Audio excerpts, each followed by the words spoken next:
All right. Welcome to everyone.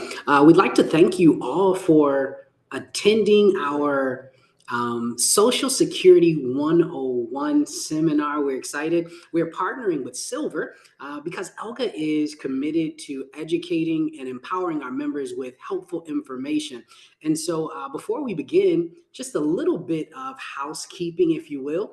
If you notice down toward the bottom of your screen, there is a small Q&A icon right to the right of where it says share your screen. Q&A is where you would kind of share any questions, anything that you're thinking, anything you'd like to know. And but if I can, I'm really excited about the information that we're going to receive today, guys. If I can just kind of introduce today's speaker, Rhian is the CEO of Silvur, a retirement education platform. Rhian, prior to founding Silvur, she actually spent 17 years with JP Morgan, where she was advising individuals and families on investments. She was talking to them about credit as well as wealth planning. And so without further ado, Rhian, if you will. All right, Kevin, thank you so much for hosting us today, and to all the ELGA Credit Union members. It's a pleasure to be with you here. Just as a heads up, we have launched a little poll. Just want to get a sense of where everyone is on their retirement journey so that as we go through the seminar today, we're making sure to answer the questions that are on your mind. As Kevin mentioned, I'm going to go over some of the basics. We're also going to talk about, what's going on with Social Security today. There's a lot of changes in Washington, so I was going to spend some time covering those topics. But I know typically folks come on with some personal questions, things that you are trying to figure out for yourself.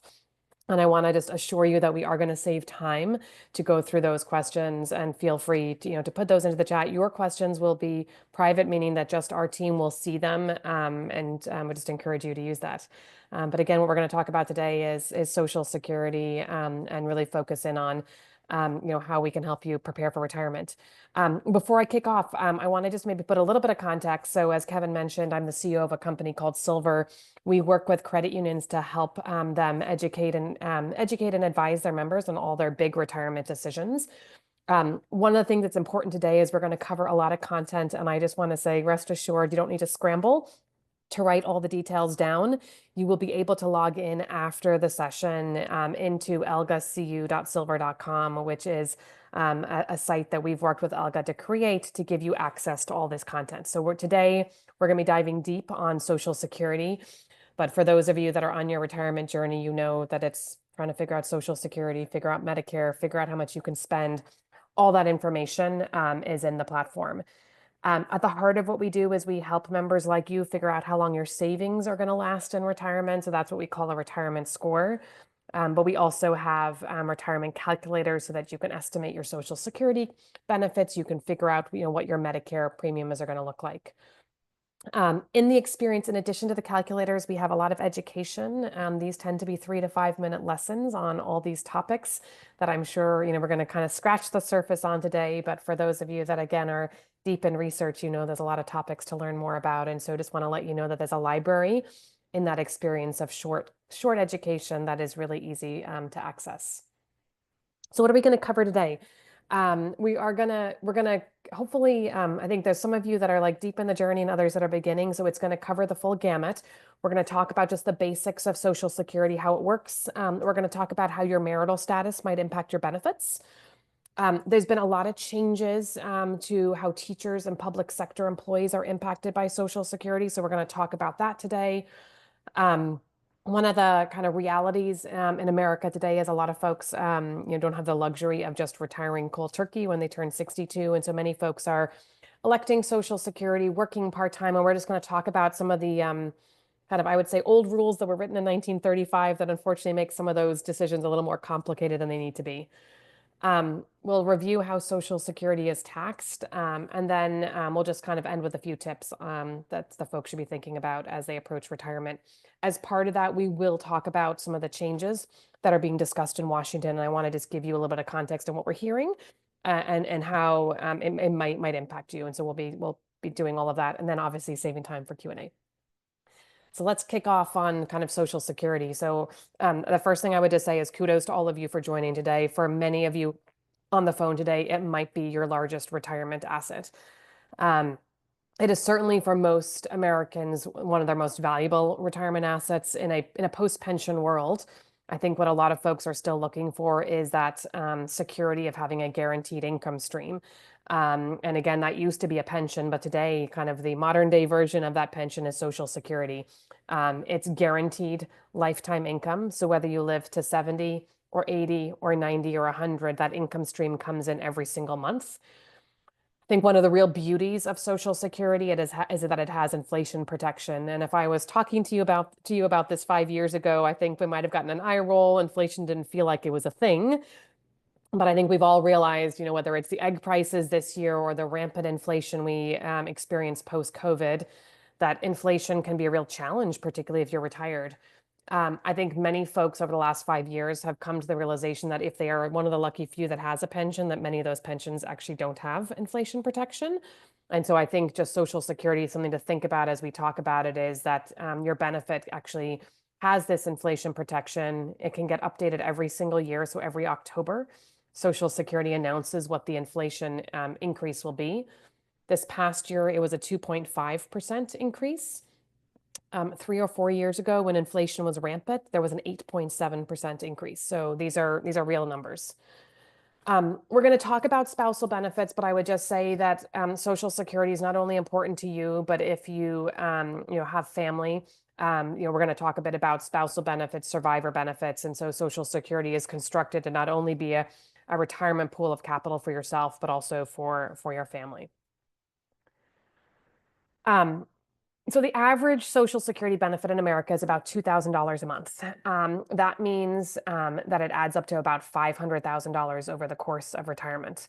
If you're maybe a little bit higher than average on your benefit, let's say you've got a $2,500 per month benefit, it adds up to $600,000 over the course of retirement. So when I think about most members' retirement balance sheets, this is sizable, right? It wouldn't be surprising if this is worth more than your 401k or 403b. Wouldn't be surprising if this was worth more than your home equity. So again, kudos for joining us today, because I think these numbers are big and we want to really make sure that you get what's yours. So, you pay taxes into the system. We want to make sure you're getting what's due back to you. I'm going to run through some of the rules around Social Security. Unfortunately, it's really easy for the government to auto debit out of our paychecks every 2 weeks our Social Security taxes, but navigating the decisions around when you want to elect Social Security are a little bit more complicated. So if this is your first time, bear with me. We're going to cover a couple of the rules, but again, everything is online. So the first thing that you might hear friends talking about is trying to figure out, well, when am I going to elect Social Security? You can elect Social Security between the ages of 62 and 70. You are eligible for your full benefit at what's called your full retirement age. Typically, for most folks, that's 67 years old. If you have friends that, let's say, are 10 years older than you, they might have been grandfathered into a slightly younger year. The age has been increasing from 66 to 67 over the last decade or so. When folks talk about electing early, what they mean is electing as early as 62. When they talk about delaying their Social Security election, they're talking about delaying until potentially 70. So what does it mean to elect early or delay? Well, the reality is what Social Security does is they give you flexibility to determine when does it make sense for you to elect your Social Security. But if you elect it early, you receive a lower benefit. If you delay your Social Security, you receive a higher benefit. So what you'll see on the table on the right-hand side is that if you elect your Social Security at 62, if your normal full benefit would have been $2,500 a month if you waited until the age of 67, by electing early, your benefit will be about 30% lower per month, or $1,750.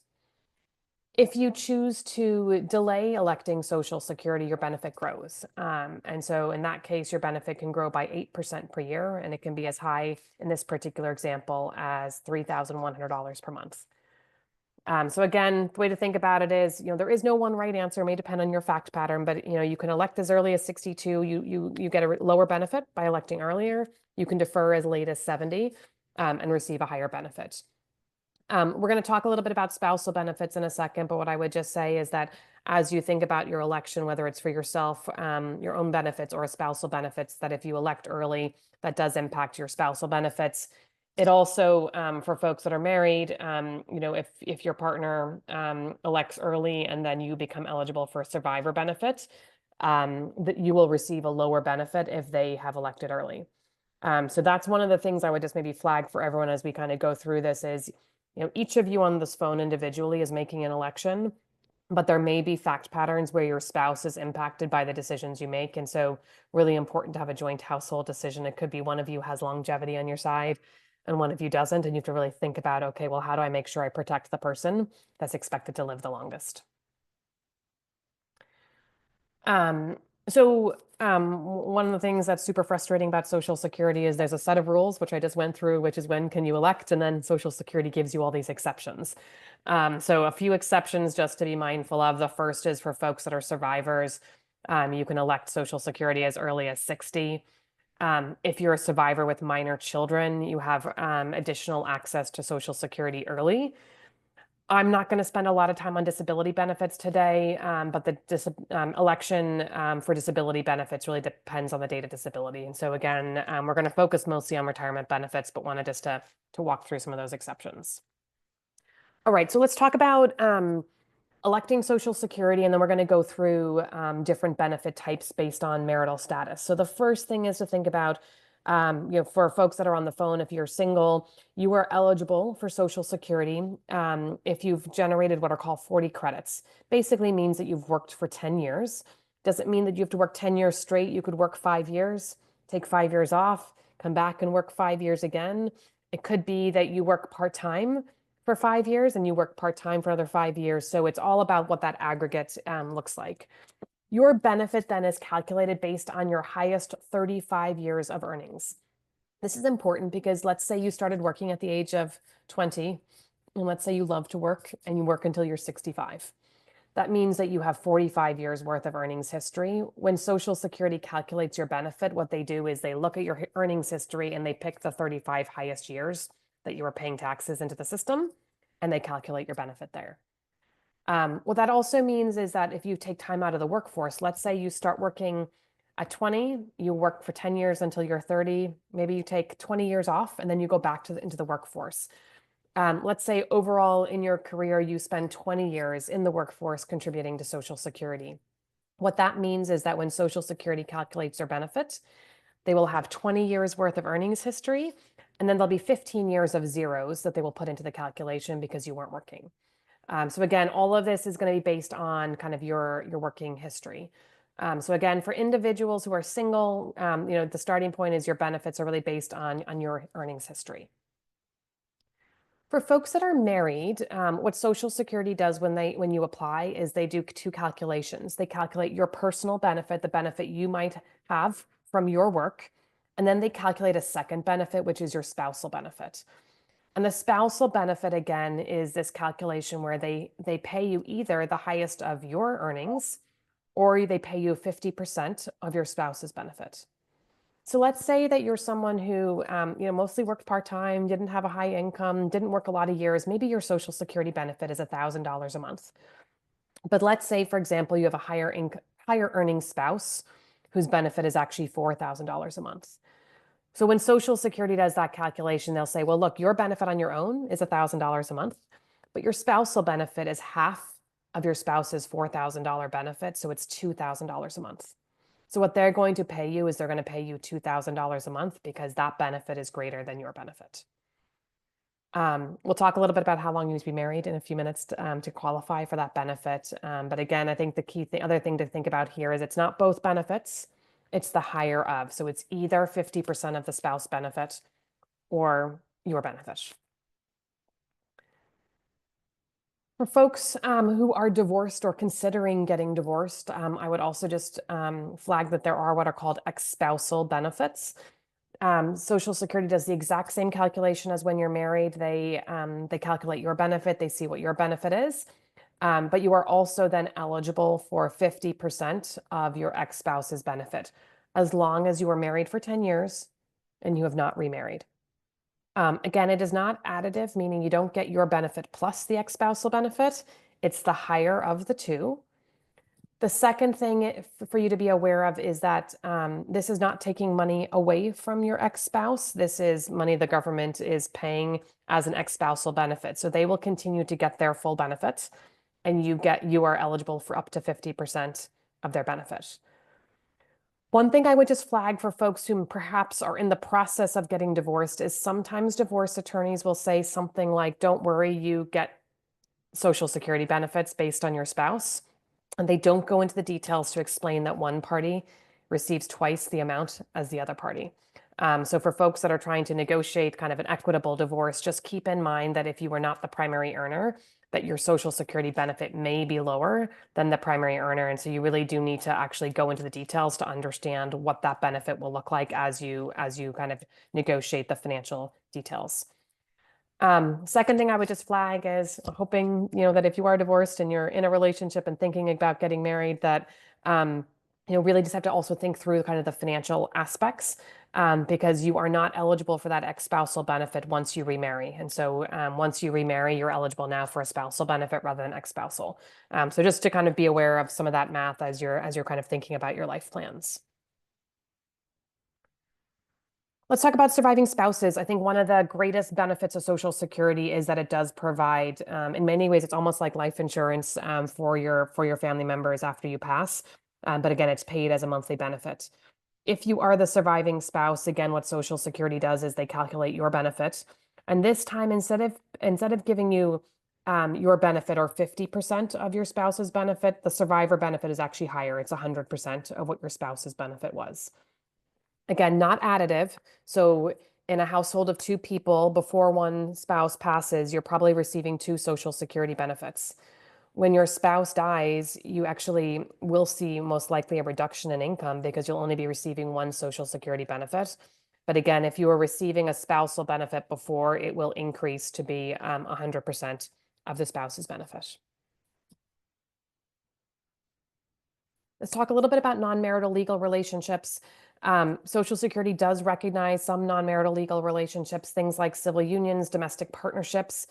Where Social Security kind of follows and looks for guidance here is what the relevant state law is. So if your state recognizes a civil union or domestic partnership as being married, then you will qualify as married when it comes to spousal benefits for Social Security. Many folks may be aware that there have been changes over the last decade to some of the rules around same-sex partnerships. And I just did want to flag that if anyone is impacted by those changes, that you also may qualify for survivor benefits if you would have been married before those laws allowed you to be married. And so Social Security recognized that the laws have changed, and they do aim to provide protections to folks today who may not have been able to get married in the past.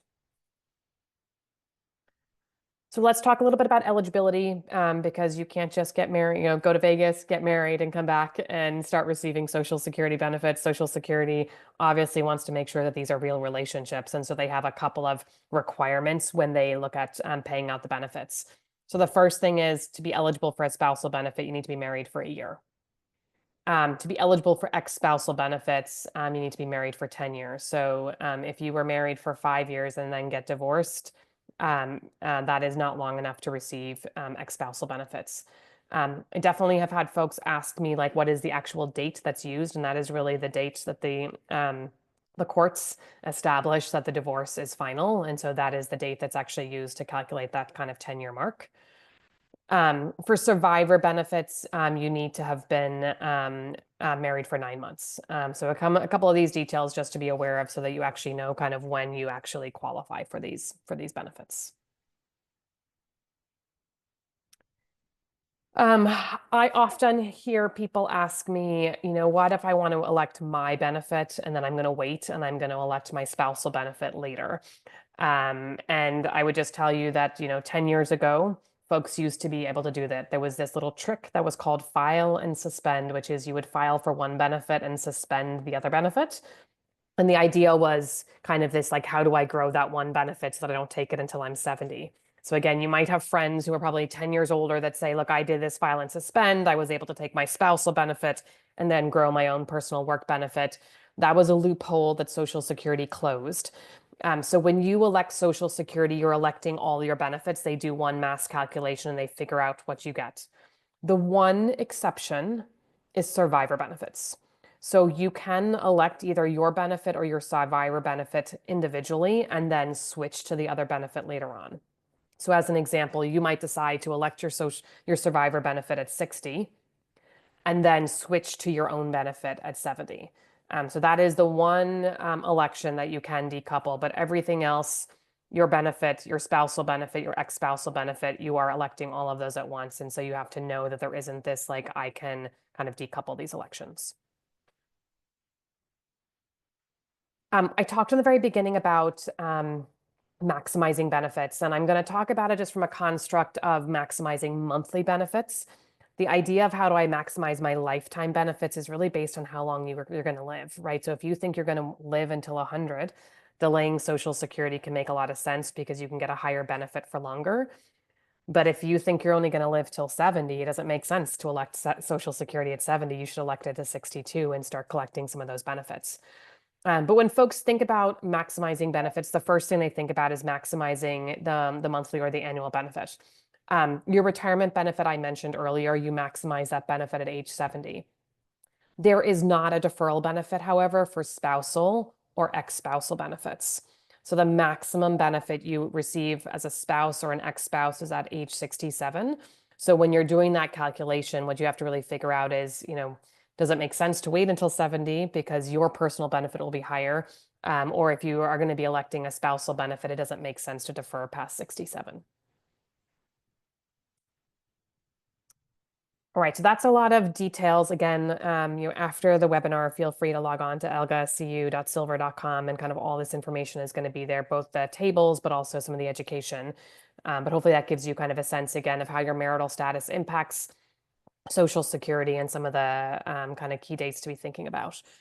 I want to talk a little bit about public sector employees. Some of you on this phone might be a public sector employee, and depending on the specifics of the bargaining agreement that you have as a public sector employee, you may or may not be paying into Social Security from a tax perspective. A lot of the rules actually changed this year. So there was a rule that went into effect in January called the Social Security Fairness Act. And what that said is that if you were a public sector worker or a teacher who hadn't previously been paying into Social Security, that there would be new benefits that would be available for you. So the first thing I would just say is that the windfall elimination provision was a provision that basically talked about if you had both worked in the private sector and the public sector, that you weren't getting full access to your benefits. That rule has been eliminated. And so now as a individual who works in both public and private sector, you're eligible for your full benefits. The GPO was a rule that impacted teachers, in particular in states like Texas, California, Massachusetts. So if you maybe had worked in one of those states previously as a teacher, you may recall that you weren't paying Social Security taxes. In those particular situations, folks were not eligible previously for a spousal benefit. The good news is that those individuals are now eligible for spousal benefits. So again, if you had kind of fallen into this public sector bucket and you knew you weren't paying into Social Security, what I would say is the rules have changed. A lot of the penalties associated with those agreements have gone away. And so what we're seeing is that folks are now starting to receive either higher benefits or benefits for the first time. In particular, I think teachers were a group that were impacted pretty significantly. The specifics of the rule for teachers was that teachers were generally not eligible for spousal benefits. And so what we're now seeing is that many teachers are eligible for spousal or survivor benefits for the first time. Again, the thing I would just say is that it's not based on where you live today. It's based on where you worked, right? So if you have moved, over the last decade, but maybe you started your career in Georgia or you started your career in California, this may still impact you, even if it doesn't impact you in the state that you're living in today. All right, let's pivot a little bit to Social Security and part-time work. And I think the first thing to maybe start talking about is what work actually counts towards Social Security. And this might be obvious, but I think it's worth just going through, which is things like volunteering, undocumented work, so work where you're getting paid cash, unpaid caregiving, And then historically, the public sector jobs where you get a pension instead of Social Security, that work does not contribute to your earnings history. The way to think about it is if you're not paying Social Security taxes, you're not building that earnings history.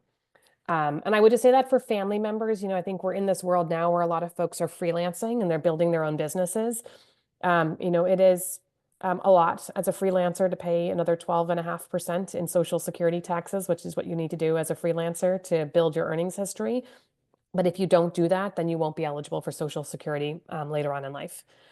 So work that does contribute to your earnings history, it's full-time work, it's part-time work, it's any work where either you or your employer are paying Social Security taxes. So again, whether it's part-time or not, the fact that you're paying taxes on it is what makes you eligible for Social Security. So as folks may be aware, Social Security was created in the 1930s. I think we'd probably all agree that a lot has changed since the 1930s. And when Social Security was first created, to be honest, I don't think that the government expected that folks were going to be living until their 70s and 80s, right? If you lived into your mid 60s, that was a really good outcome. So what's happened is we're all living a lot longer. And at the time, Social Security never anticipated that some of us would be electing Social Security and also working at the same time. What we see as a fact pattern from a lot of folks today is that they want to retire at 60 or 62 for maybe a job where they've been standing on their feet. It's like physically tiring, and then they're going to find a part-time job. It might be a part-time job that has really good benefits. It might be a part-time job that allows you, I think some of the passion jobs I see are people being ushers at sports events or ushers at the theater, things that like some sort of joy you have in your life where you can get paid to do what you love. What's wild is that Social Security says if you earn more than X% while you're receiving Social Security, they're going to reduce your Social Security benefit. So the thing to really keep in mind is that if you are electing Social Security before the age of 67 and you're planning to work part-time, if you earn more than about $23,000 per year, Social Security will withhold some of your benefits. The number increases to about 40,000 between 66 and 67. Those benefits are not being completely taken away, but they're being deferred.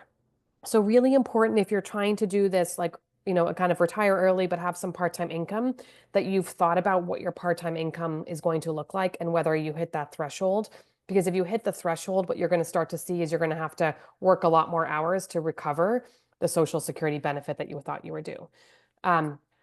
I can't honestly say that I think this rule makes sense, but it's one of these, I would say, rules that was written at a time where folks weren't living that long, we're not working part-time. Maybe it'll be a rule that goes away, but for today, it's something that we all have to be mindful of. All right, well, here's something that I know frustrates a lot of folks is I think for most of us, we probably think about Social Security as this tax in our paycheck. And I think it's quite surprising often when you retire to realize that Social Security is also taxed when you receive it. So today, up to 85% of your Social Security tax benefits can be taxed at the federal level. And I say up to 85% because it depends on what your income looks like. If your income is less than $32,000 a year, your Social Security isn't being taxed. If it's more than $44,000 a year, then your income is being taxed. Things that count as income, as an example, could be withdrawals from your retirement accounts. And so you really have to kind of think about income in a more broad sense. One thing I would flag if there's anyone on the phone that's getting ready to elect Social Security is that Social Security does not automatically withhold taxes from the paycheck. You have to opt in. I hear from many members a nasty surprise at the end of the first year that they're on Social Security, that they get this big tax bill because they didn't realize that the taxes weren't being withheld. I think for most people, it makes sense to opt in to withholding.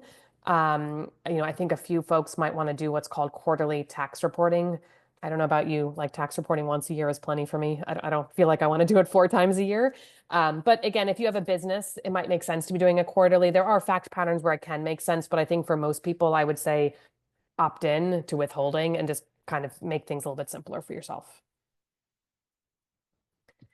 All right, so we talked about the federal government taxing Social Security, also several states tax Social Security. And again, this is now not where you worked, it's where you live when you receive your Social Security. So these are, again, things to think about. Now we're talking about where I live.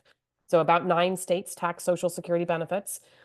As is the state's prerogative, each state has their own set of rules. Some of them have exemptions, so if your earnings are below a certain level, they don't tax you.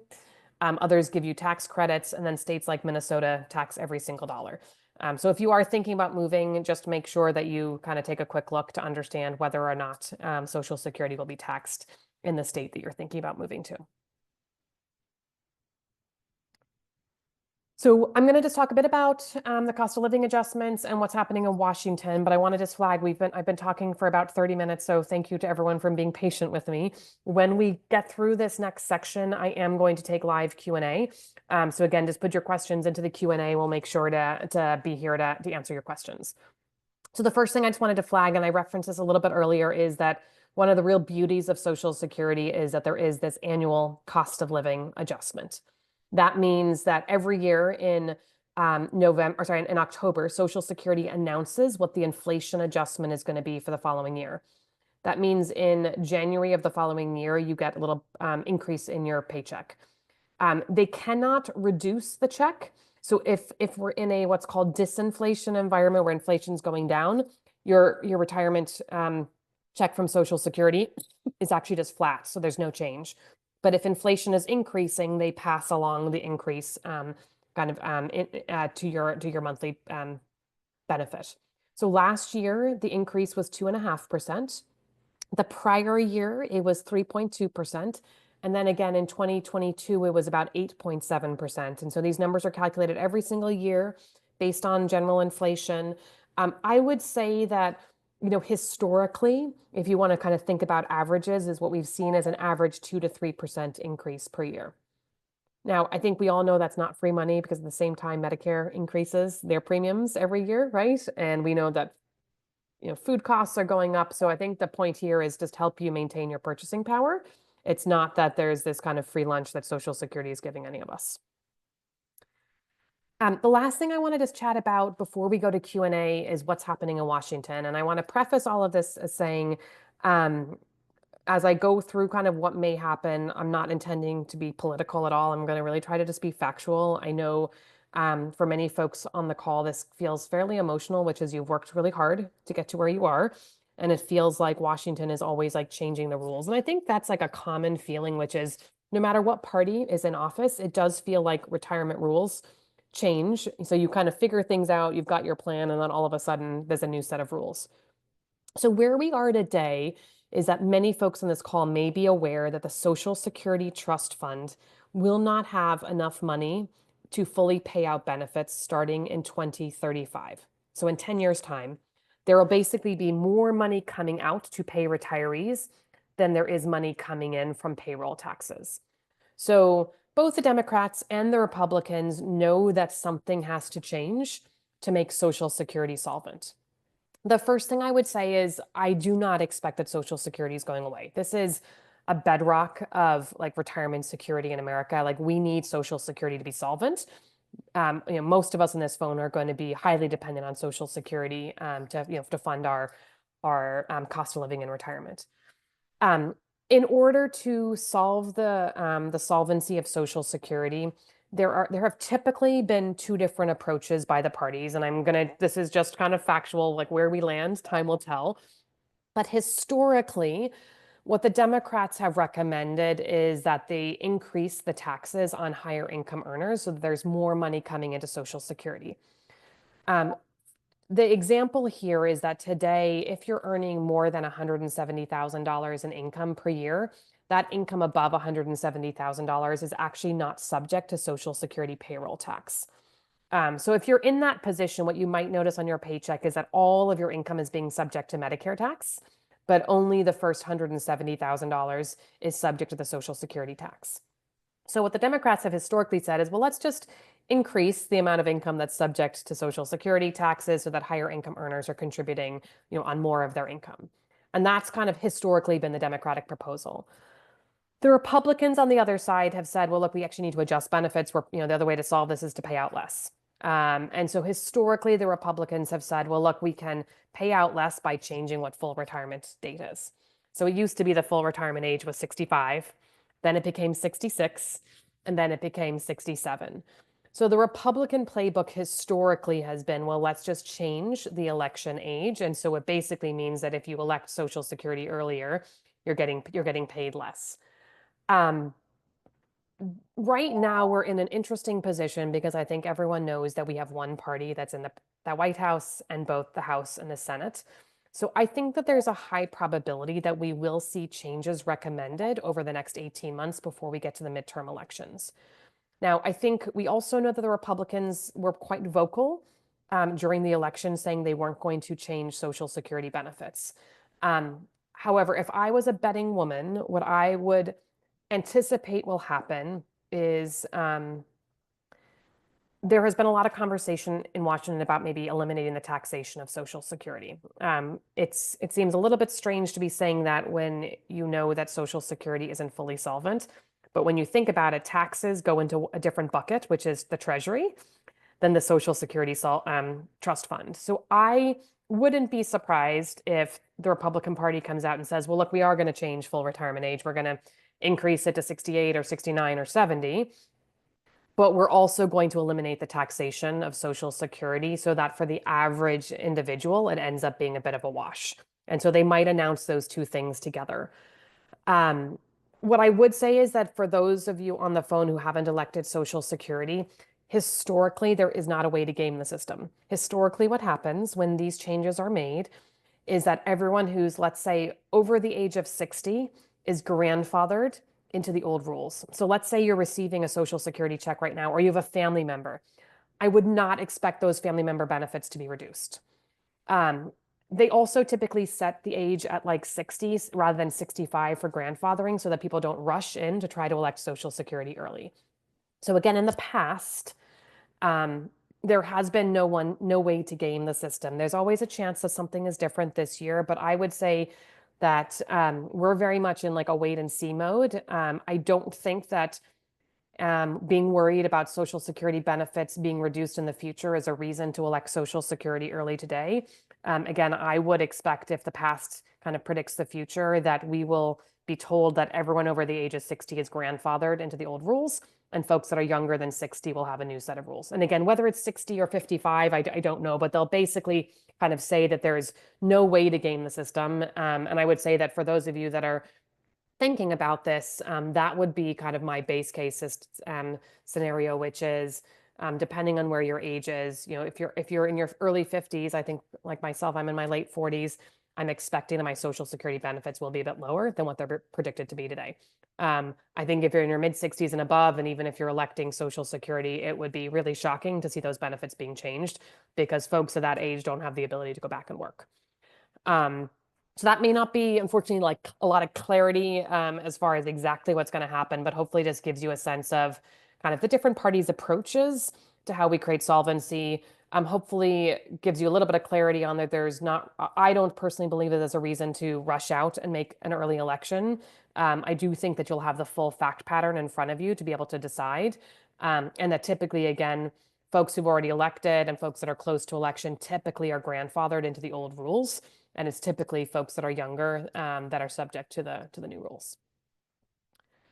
So that's a little bit about Washington. I could probably keep talking about Washington because I know there's a lot of other topics and things that are changing. But as I wrap up and we go to Q&A, just a couple things I want everyone to be thinking about. So the first thing is, I really do think about Social Security as longevity insurance, right? We all know that if we have a 401k or a 403b, at some point we draw down those funds and there's no money left.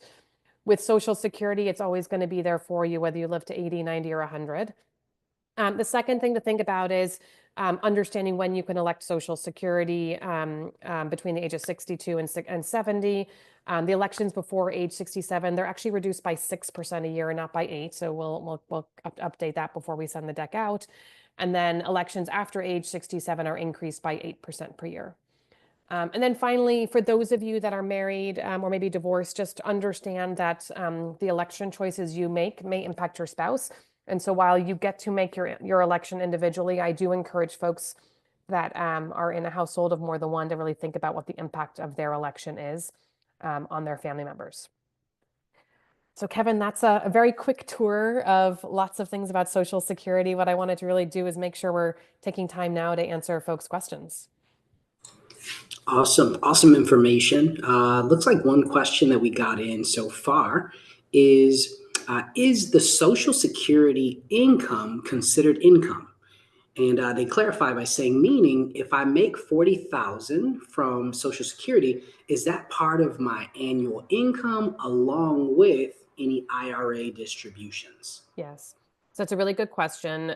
So you are hitting on a kind of again, this is where like all the nuances start to play out. So when Social Security calculates these income brackets, they calculating using a concept called combined income. So we can send you that definition afterwards, but it is actually a portion of your Social Security, it's IRA withdrawals, it's other W-2 income.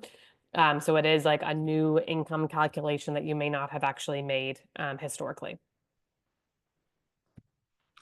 Excellent. And then another question that just came in here says, I want to retire in August. When should I apply for these benefits? That's great. So I guess the first thing is just really thinking about there's the when should I apply question of like what's the right age, and I think that's where I would sit down with with the ELGA team, with the financial planner, and really understand like when does that make sense, like should you be electing right when you retire or you want to delay. But typically what folks, depending on your age, are doing is they're electing close to that retirement date. Again, what we talked about, this part-time work concept. If let's say you're going to be 65, let's say, and you're retiring at 65, you want to be careful because of this part-time work threshold that if you elect Social Security 6 months in advance of retiring, that income that you're earning in your last 6 months might actually be triggered by this part-time work. So typically, if you're planning to just try to like stop work in August and go straight to Social Security and you're not going to be working part-time, typically folks apply about 30 days in advance. If you are enrolling in Medicare at the same time, typically folks start thinking about their decisions around Medicare at least 6 months in advance. You can start enrolling in the Part A and Part B parts of Medicare 3 months in advance of your birthday. But you also are going to want to do some research on things like Medicare Advantage plans and Medicare supplement plans in advance. But it typically takes about 30 days for Social Security to process the paperwork. And what we can do as a follow-up for you is we can just send you kind of the details on, how you actually do the application. You can make an appointment to go into the Social Security office and fill it out in person. You can do it over the phone, and they actually now do Zoom calls. And I guess like the fourth option is to do it yourself on the Social Security website. But when you do that application, you can actually pick the date that you want it to start, meaning the month, not the exact day, but the month that you would like your Social Security benefits to start. And I think the key thing there, again, thinking about these quote unquote part-time work rules, is you want to sequence the start date typically to be after your retirement date, so that you're not getting caught up in these rules, particularly if you're under the age of 67. Awesome information. A couple of other questions that have come in. So, can I change my mind after I decide to claim early Social Security benefits if I regret it? Yes. So that's a really good question. So generally the answer is no, but you do get a one-time option to cancel or withdraw your application within 12 months of the first time you elect. So let's say you elect Social Security at 62, and then you decide you really want to go back to work, or you want to work part-time, and there's going to be enough part-time income to cover your expenses. You are allowed to withdraw your application. The key thing there just to keep in mind is that depending on whether or not you've elected you've elected Medicare at the same time, when you receive your Social Security benefits, when you're also enrolled in Medicare, Social Security deducts your Medicare premiums from your Social Security check. So if you stop receiving Social Security and you go and you start working again, you will need to actually write a check every month to Social Security to cover your Medicare premiums. But again, short answer, Kevin, is yes, you get a one-time chance to change your mind, but highly recommend trying to get it right the first time. Smart. And then it says, given recent, and you kind of talked about this just in context to inflation, but given recent news about inflation and potential changes to the Social Security Trust Fund, what strategy should we consider when planning for long-term retirement security? Yeah. So again, this is where I really think it's going to be hard to game the system. I'd really be thinking about, when, for your retirement income strategy, can you afford to delay Social Security or not? Some people don't have that option. So it's conceptually like the math makes sense, but you don't have enough saved in other pools of savings to be able to fund your lifestyle. And so I fully acknowledge that that is the case for a lot of folks. I would just say is stick with the plan. I don't think that trying to outsmart or outwit the government is something that's going to work for any of us. And again, historically, there has been this grandfathering clause. So again, the one thing I would just say is if you're in your 50s and you've been looking at retirement calculators that show numbers that maybe look maybe too optimistic for Social Security, I think a lot of folks in their 50s would say, well, look, I'm going to deduct 15-20% off those benefits because by the time I get to age 65, 67, it's likely that those retirement numbers will have changed. Again, I think for someone who's much closer or has elected Social Security, I'm not expecting to see major changes.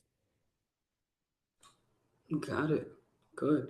And last question that I'm seeing so far is I know that people can either choose to collect their full Social Security benefit or half of their spouse's benefit. Is it possible to choose to collect half of the spousal benefit at 62 and then get my full benefit at 67? Yes. That's good, Kevin. So I'm going to just bring us back to that conversation, which is there was a rule that was called file and suspend, where folks who kind of had figured out how to hack the system were doing that. They were taking their spousal benefit and then switching to their own benefit, 6, 7, 8 years later. That loophole has been closed. So again, if someone uses the words file and suspend, you should just know that rule. It's gone away. You can't do it.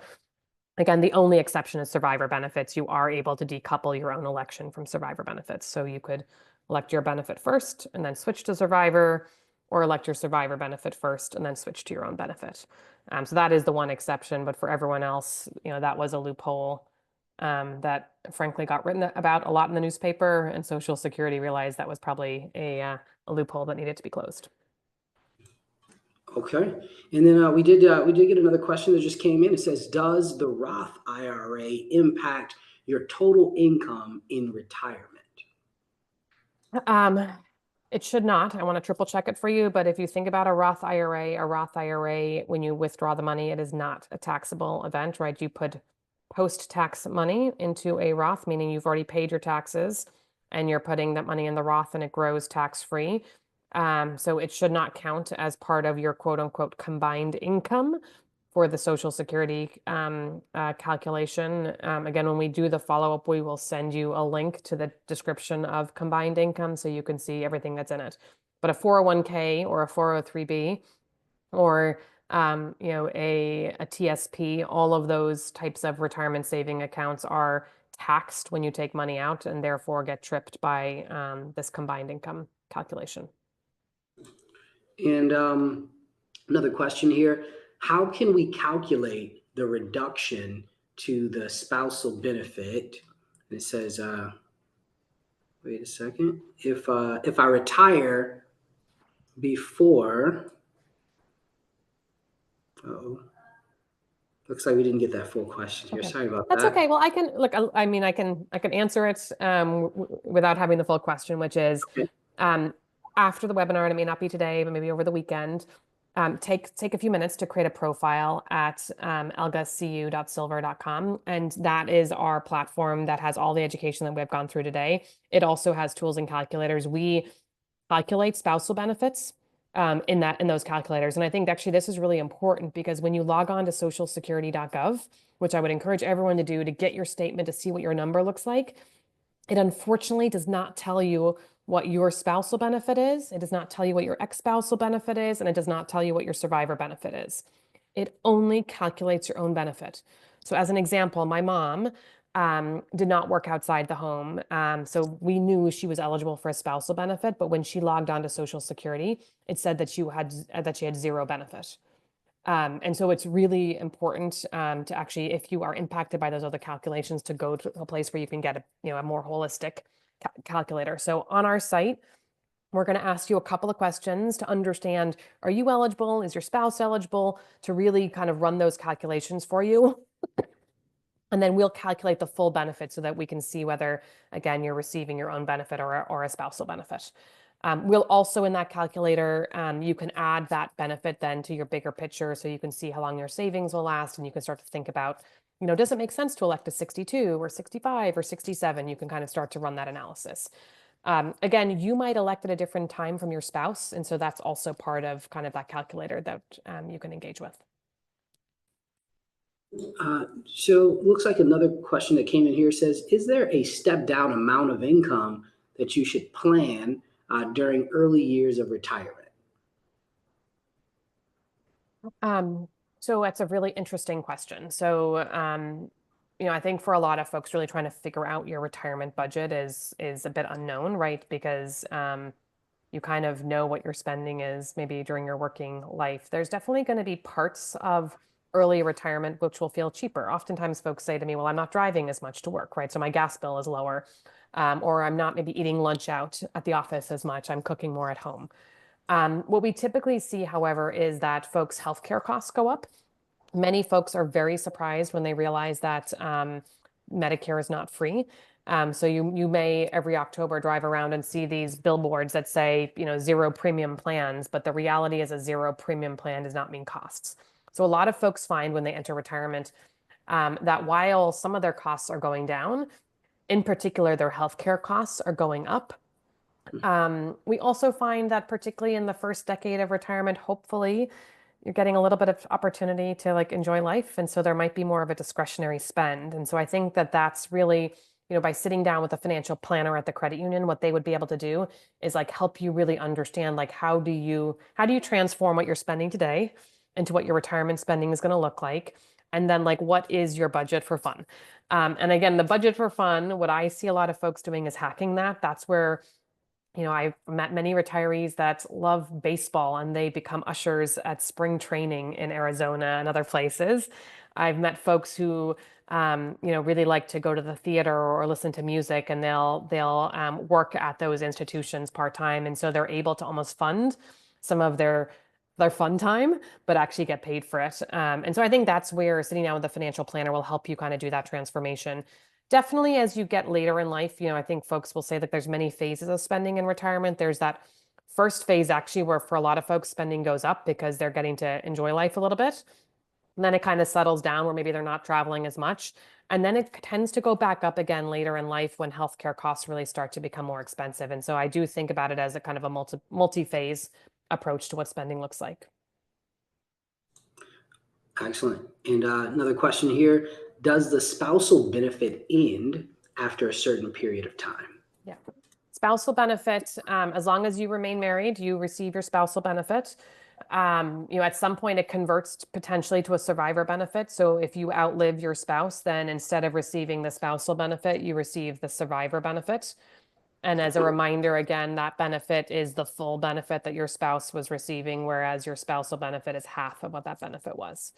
But again, that's what the beauty of the survivor and the spousal benefits is that it takes care of family members, until they pass, right? And so it is this almost like 2 times life insurance in many ways to think about Social Security. Awesome. Looks like that wrapped up our questions. Excellent information, Rhian.